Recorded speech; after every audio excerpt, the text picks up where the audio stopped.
Some houses are just walls and windows, and then there are houses that hold a whole life inside them. For Queen Camilla, one quiet country home in the English countryside has always been that second kind. So when the news slipped out in early 2026, almost silently, tucked away in a few lines of paperwork, people who follow the royals sat up and asked one simple question. Why now? And why so quietly?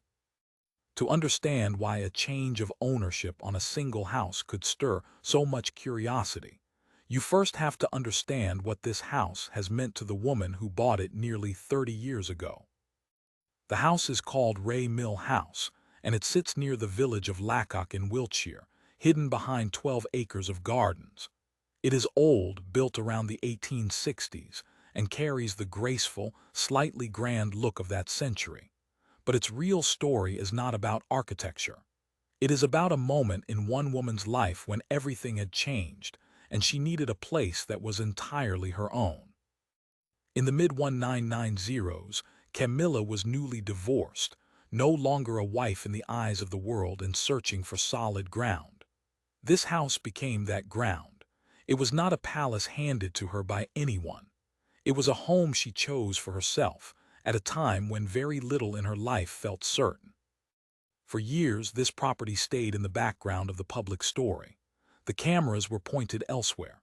But behind the hedges, a quieter chapter was unfolding, one of gardening, family gatherings, and rare privacy. And now, decades later, the ownership of that same home had shifted hands. Not sold to a stranger, not put up for auction. Instead, moved carefully within the family through a legal arrangement in a way designed to attract as little attention as possible. Naturally, the discreetness itself became the story. When something is done quietly, people always wonder what is being kept out of view. What makes this ordinary-sounding event so interesting is the timing and the mystery around it.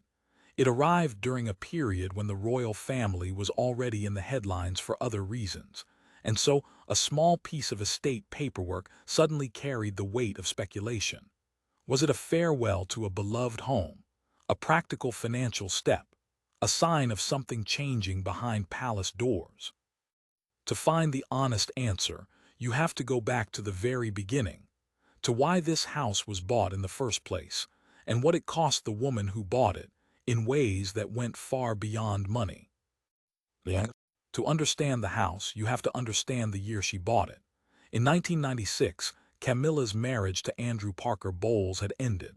She was stepping into a new and uncertain life, and she needed somewhere to build it. That year she purchased Ray Mill House for £850,000. On paper it was a property deal. In reality, it was something closer to a fresh start pressed into brick and stone. But even that purchase was not simple, and this is a part of the story many people never hear. Around that same period, Camilla had suffered a serious financial blow. She had been one of the investors known as names at the famous Lloyd's of London insurance market, a role that promised profit but carried enormous personal risk. When those markets turned, she reportedly lost around £400,000. So the woman buying this peaceful country home was not doing so from a position of easy wealth. She was recovering, financially and personally, at the same time. To help her secure the house, a trust fund was reportedly established by a family friend, the Earl of Halifax. In other words, this home was not just chosen carefully, it was fought for. That detail changes how you see the whole property. It was never simply a rich person's spare house. It was a refuge bought during one of the hardest stretches of her adult life. And perhaps that is exactly why she held onto it so tightly in the years that followed. When she eventually moved to Clarence House in London in 2003 to begin her life with the then Prince of Wales, she did not let this country home go. She kept it. She protected it. She turned it into the one place where she could step out of the royal spotlight completely. For nearly 2 decades after that, the house served as her private escape, the address where she could simply be a woman in a garden rather than a public figure under constant watch. Even as her royal role grew heavier and her title eventually changed to Queen, this home stayed hers. That constancy is important. Through marriage, through public scrutiny, through the death of a monarch and the crowning of a king, one thing stayed steady in the background of her life. This house never left her hands. So when its ownership finally shifted in 2026, it was not the sale of just any property. It was a change to something she had guarded for almost 30 years, through some of the most turbulent seasons a person can live through. And that is precisely why observers found it worth a second look. People do not quietly rearrange the things that carry no meaning. They quietly rearrange the things that mean the most. Which raises the next question: who was this house really being protected for? The answer to that question lies not in politics or palace rivalry, but in family. Because this home was never only Camilla'S story. It belonged, in an emotional sense, to her children too. And any honest look at the recent change of ownership has to start there, with the people who grew up treating this address as the heart of their lives. Her daughter, Laura, chose this very house for one of the happiest days of her life. In 2006, Laura held her wedding reception in these gardens, filling the grounds with celebration. For a family, a moment like that does something permanent to a place. After that day, the house was no longer just where their mother lived. It became the backdrop of a wedding, a gathering point, a keeper of memories that could never be recreated anywhere else. So it makes deep, simple sense that when the future of the property was being arranged, it would be arranged around the children who loved it, not around outsiders. Camilla'S own affection for the place has never been hidden, especially when it comes to the garden. In 2025, speaking publicly at a flower show, she talked about growing her own vegetables there and described the act of gardening as the best therapy in the world. That single line tells you everything about what this home gave her. Not luxury, not status, peace. A patch of earth where the pressures of a very public life could quietly fall away for a few hours. Hello. There is another piece to this picture that surprised many people. Rather than stepping away from the area, the family actually moved to protect it further. It was reported that King Charles had spent around £3 million of his own private funds to buy a neighboring property along the same private lane.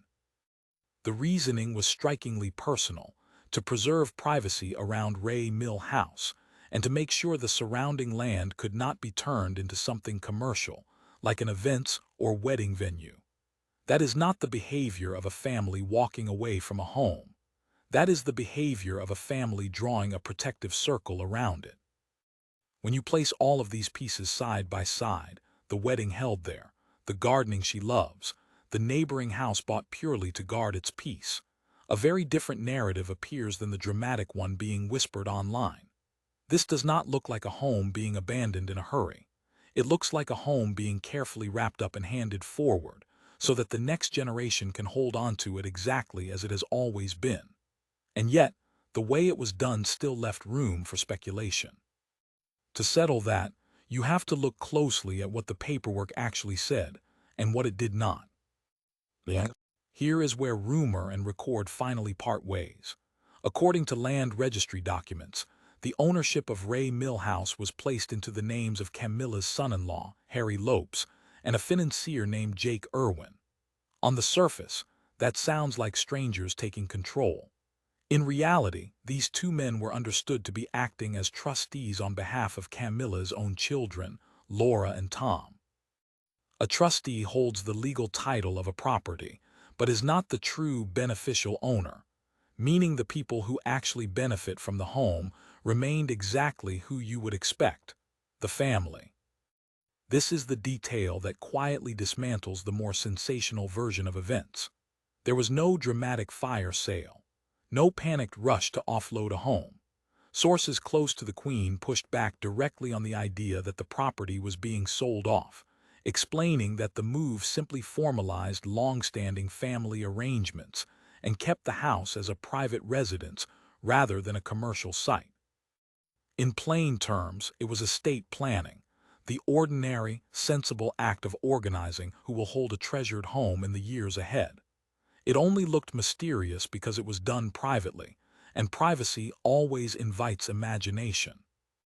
And imagination did run wild. Online, the story was quickly dressed up in far more dramatic clothing, hints of secret feuds, of hidden decisions by other members of the royal family, of a queen supposedly forced into a corner. But when you search for actual evidence behind those claims, you find none. No verified report ties this transfer to a secret verdict, a rival's quiet power play, or any pressure from within the family. The paperwork tells a calm story. The drama was added afterward, by people who understand that a whispered scandal travels faster than a simple truth. There was even a small, almost ordinary footnote around this time that shows how normal the reality was.